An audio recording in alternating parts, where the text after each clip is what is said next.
की series number 5, जो कि काफ़ी इंपॉर्टेंट क्वेश्चंस हैं। स्टार्ट करते हैं फर्स्ट क्वेश्चन।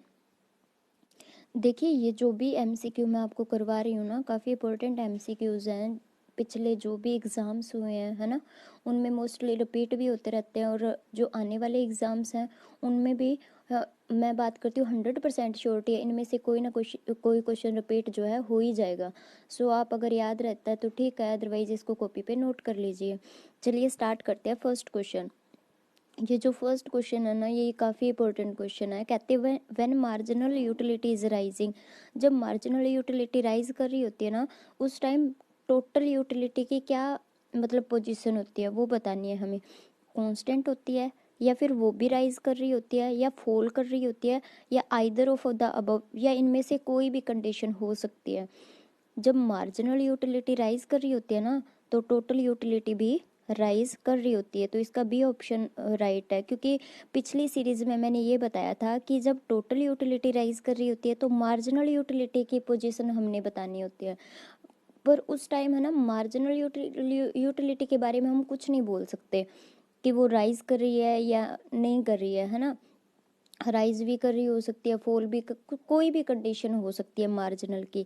बट जब ये मार्जिनल खुद ये राइज कर रही होती है ना, तो उस टाइम टोटल यूटिलिटी ये श्योर है, ये राइज ही करती है। ओके, तो इसका जो बी ऑप्शन है ना, ये बिल्कुल राइट है। स्टार्ट करते हैं second question. According to marginal utility analysis the consumer find his equilibrium where. Marginal utility analysis के अकॉर्डिंग कंज्यूमर कहाँ पे इक्विलिब्रियम में होता है? टोटल यूटिलिटी टोटल पेमेंट के बराबर होती है, या फिर मार्जिनल यूटिलिटी प्राइस के बराबर होती है, या फिर एवरेज यूटिलिटी प्राइस के बराबर होती है, या फिर मार्जिनल यूटिलिटी एवरेज यूटिलिटी के बराबर होती है। काफ़ी इंपॉर्टेंट क्वेश्चन है, second most important question. Okay, तो इसका जो बी ऑप्शन है ना, ये बिल्कुल राइट है। मार्जिनल यूटिलिटी जब प्राइस के बराबर होती है ना कंज्यूमर की, उस टाइम कंज्यूमर क्या होता है? इक्विलिब्रियम में होता है। तो इसका जो बी ऑप्शन है वो बिल्कुल राइट है। उसके बाद शुरू करते हैं थर्ड क्वेश्चन।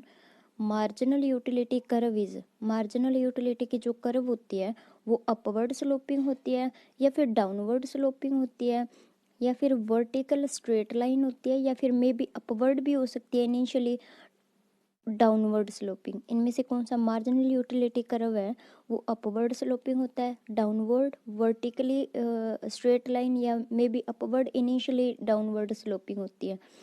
तो जो थर्ड क्वेश्चन है ना, ये भी काफ़ी इंपॉर्टेंट है। देखिए, मार्जिनल यूटिलिटी की पोजीशन के बारे में पूछ सकते हैं, टोटल यूटिलिटी की पोजीशन, एवरेज यूटिलिटी की, है ना। तो इनमें से कोई ना कोई क्वेश्चन हर बार रिपीट होता रहता है। तो अब इन्होंने मार्जिनल यूटिलिटी के बारे में पूछा है ना, तो मे बी ये वर्ड मैंने बोला था ना, मार्जिनल यूटिलिटी के कर्व के बारे में हम कुछ भी इतना श्योर नहीं बोल सकते कि वो उसकी कोई भी सिचुएशन हो सकती है। तो हाँ, स्टार्टिंग में वो अपवर्ड जाती है और बाद में वो डाउनवर्ड स्लोप हो जाती है। ठीक है, तो इसका जो डी ऑप्शन है ना, ये बिल्कुल राइट है। उसके बाद fourth question, consumer surplus is equal to, ये भी काफ़ी इंपॉर्टेंट क्वेश्चन है। आज वाली सीरीज काफ़ी इंपॉर्टेंट क्वेश्चन से बनी हुई है। ओके, तो ये फोर्थ भी काफ़ी इंपॉर्टेंट है। Consumer surplus is equal to, जो कंज्यूमर सरप्लस है वो किसके इक्वल होता है? Total utility minus total payment, या फिर marginal utility minus price paid, average utility में से माइनस करेंगे एवरेज प्राइस को, या फिर बोथ ए एंड बी, या फिर ये दोनों सिचुएशन होती है, ये बताना है हमने। तो total utility minus total payment, या फिर मार्जिनल यूटिलिटी माइनस पेड, है ना। तो कंज्यूमर सरप्लस आप कैसे निकाल सकते हो? तो हम निकालते हैं टोटल यूटिलिटी में से, हम लोग ना माइनस करते हैं कि हमने कितना टोटल हमने कितनी पेमेंट की है। तो जो बाकी हमारे पास मनी बचती है ना, वो क्या होती है? कंज्यूमर सरप्लस होती है। ओके, तो इसका जो ए ऑप्शन है ना, ये बिल्कुल राइट है। फॉर्मूला ये है, इन्होंने लाइन में लिखा हुआ है, आप अपने अकॉर्डिंग लिख लेते हो, है ना। थोड़ा माइंड में होना चाहिए कि हम लोग कंज्यूमर सरप्लस निकालते कैसे हैं। तो इसका जो ए ऑप्शन है ना, वो बिल्कुल राइट है। और चलिए फिफ्थ क्वेश्चन डिस्कस करते हैं। कहते हैं if we are using two commodities then equilibrium is obtained when, if we are using two commodity, अगर हम दो कमोडिटी का यूज़ करें तब इक्विलिब्रियम कहाँ पे होता है वो बताना है हमने। ये भी इंपॉर्टेंट क्वेश्चन है, most important. Total utility of the two commodity is equal, दोनों कमोडिटी की जो यूटिलिटी है क्या वो बराबर होनी चाहिए, या फिर marginal utility of two commodity equal, या फिर उनके मार्जिनल यूटिलिटी इक्वल होनी चाहिए, या फिर टोटल पेमेंट जो है वो दोनों कमोडिटी के इक्वल होनी चाहिए, या फिर एवरेज यूटिलिटी दोनों कमोडिटी के बराबर होनी चाहिए। काफ़ी इंपॉर्टेंट क्वेश्चन है, खुद याद कीजिए कि इसका क्या आंसर होगा। अगर याद नहीं है तो मैं तो बता ही देती हूँ, बट प्लीज़ इसको नोट कर लीजिए, इंपॉर्टेंट क्वेश्चन है। तो इसका जो बी ऑप्शन है ना वो बिल्कुल राइट है। मार्जिनल यूटिलिटी होती है ना दोनों कमोडिटी की, वो इक्वल होनी चाहिए। वहाँ पे क्या होता है, वहाँ पे कंज्यूमर क्या होता है, इक्विलिब्रियम में होता है जब हम टू कमोडिटी का यूज़ कर रहे होते हैं। कितनी, टू कमोडिटी का यूज़ करते होते हैं, है ना। पिछले में मैंने वन कमोडिटी की बात की थी। सिक्स्थ क्वेश्चन है, the ordinal concept of utility was developed by, ये भी काफ़ी इंपॉर्टेंट क्वेश्चन है। जो ऑर्डिनल यूटिलिटी का कॉन्सेप्ट है ना वो किसने मतलब बताया था, डेवलप किया था, वो बताना हमने। P.A. Samuelson, J.R. हिक्स, या फिर ए मार्शल ने, या रॉबिन ने, किसने डेवलप किया था, याद कीजिए इसको। तो J.R. हिक्स ने ऑर्डिनल यूटिलिटी के बारे में बताया था। तो इसका जो बी ऑप्शन है वो बिल्कुल राइट है। ओके, बी ऑप्शन इसका बिल्कुल राइट है। ये भी नोट करने वाला क्वेश्चन है।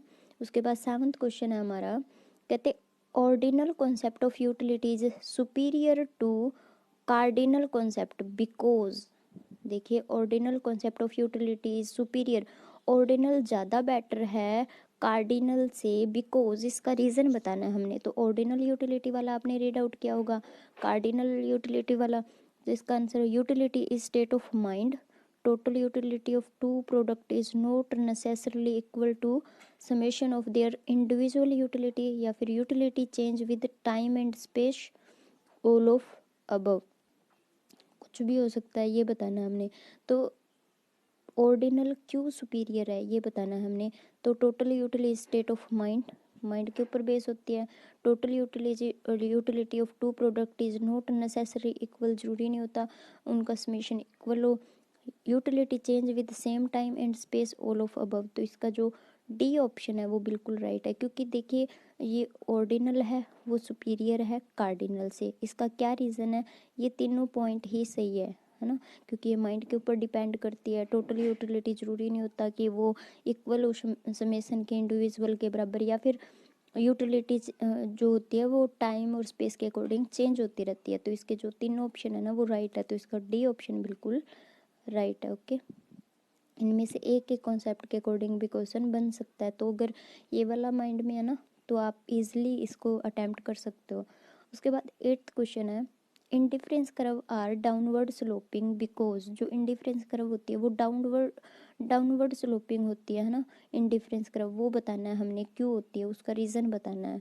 तो if the quantity of one commodity increase the quantity of other decrease, क्या ये रीज़न होता है, या फिर the sum total of the two commodities equal, या फिर the expenditure on the two commodities equal, या फिर इन, ये सारे ही ऑप्शन सही है। हमने ये बताना है कि ये डाउनवर्ड क्यों होती है। तो इसका जो ए ऑप्शन है बिल्कुल राइट है, क्योंकि इंडिफरेंस कर्व ऐसे बनती है ना, अगर हम ए कमोडिटी इतनी ले रहे हैं तो बी इतनी लेंगे, अगर ए को कम करेंगे तो बी को इंक्रीज़ करेंगे, ए को और कम करेंगे तो इसको और इंक्रीज़ करेंगे।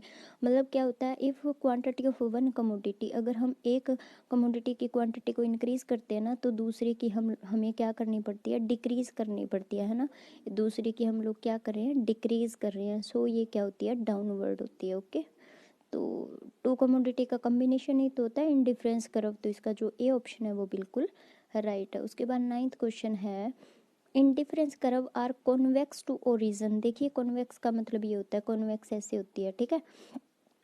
ओरिजिन, इसका कारण बताना है हमने कि ये कॉन्वेक्स होती क्यों है। तो इसके ऑप्शंस है, increase in the quantity of one commodity result in decrease in the quantity of other, या फिर marginal rate of substitution of for other is decrease, या फिर जो मार्जिनल सब्सटीट्यूशन है वो एक को इंक्रीज करती है तो दूसरे का डिक्रीज होता रहता है, या फिर marginal rate of substitution of one for other is increase, या फिर इंक्रीज होता रहता है। ये indifference curve are based on ordinal utility. तो देखिए इसमें क्या होता है, इंडिफरेंस कर्व की हम लोग निकालते हैं ना, तो मार्जिन रेट ऑफ सब्स्टिट्यूशन देखते हैं, ठीक है। तो ए ऑप्शन कट कर दीजिए और डी भी कट कर दीजिए। अब बात इन दोनों में से आ गई, मार्जिन रेट ऑफ सब्स्टिट्यूशन को देखना होता है हमने। तो देखिए इसमें हम होता क्या है, एक को हम डिक्रीज करते हैं तभी दूसरी इंक्रीज करते हैं ना, तो इंक्रीज तो हो ही नहीं सकता, margin rate of substitution increase नहीं होता कि हम एक को छोड़ रहे हैं तो दूसरी एक को फर्स्ट कमोडिटी को भी ले रहे हैं और सेकंड को भी ले रहे हैं, ये भी नहीं हो सकता। तो इसका सी ऑप्शन भी कट हो रहा है, इसका बी ऑप्शन बिल्कुल राइट है। कैसे भाई, margin rate of substitution of the one for other is decrease, मतलब एक का जो मार्जिन रेट ऑफ सब्स्टिट्यूशन है वो एक के बजाय दूसरे का क्या होता रहता है, डिक्रीज होता रहता है। अगर हम ए को ले रहे हैं तो हमें बी को क्या करना पड़ेगा, छोड़ना पड़ेगा। ओके, तो इसका जो बी ऑप्शन है वो बिल्कुल राइट है। काफ़ी इंपॉर्टेंट क्वेश्चन है ये वाला। ओके, चलिए स्टार्ट करते हैं 10th क्वेश्चन। इसमें क्या लिखा हुआ है, if an indifference curve is concave concave to origin, अगर इंडिफरेंस कर्व कॉनकेव हो जाए, इस तरह से इसकी पोजीशन हो जाए, तो ये क्या शो करती है, इंक्रीजिंग रिटर्न शो करेगी या कांस्टेंट यूटिलिटी शो करेगी या फिर increasing margin rate of substitution show करेगी, या फिर ये दोनों सिचुएशनें हो सकती है, ये बताना है। वैसे तो आपको पता है कि इंडिफरेंस कर्व कॉन्वेक्स होती है, बट अगर कॉनकेव होगी तो क्या होगा। तो इसमें क्या हो रहा है, इसमें ना दोनों कमोडिटी मतलब इंक्रीज हो रही है। तो इसका जो सी ऑप्शन है ना वो बिल्कुल राइट है, increasing margin rate of substitution. जो मार्जिन रेट है ना सब्स्टिट्यूशन का वो क्या होता रहता है, इंक्रीज होता रहता है। तो इसका जो सी ऑप्शन है ना वो बिल्कुल राइट है। इसके जो आंसर किया है वो यहाँ पे गिवन है। कोई भी आपको डाउट हो तो आप कमेंट बॉक्स में लिखिए, कोई भी इंक्वायरी हो, कोई भी टॉपिक के बारे में पूछना हो, है ना, तो आप कमेंट बॉक्स में लिखिए। मिलते हैं नेक्स्ट सीरीज में। Thank you.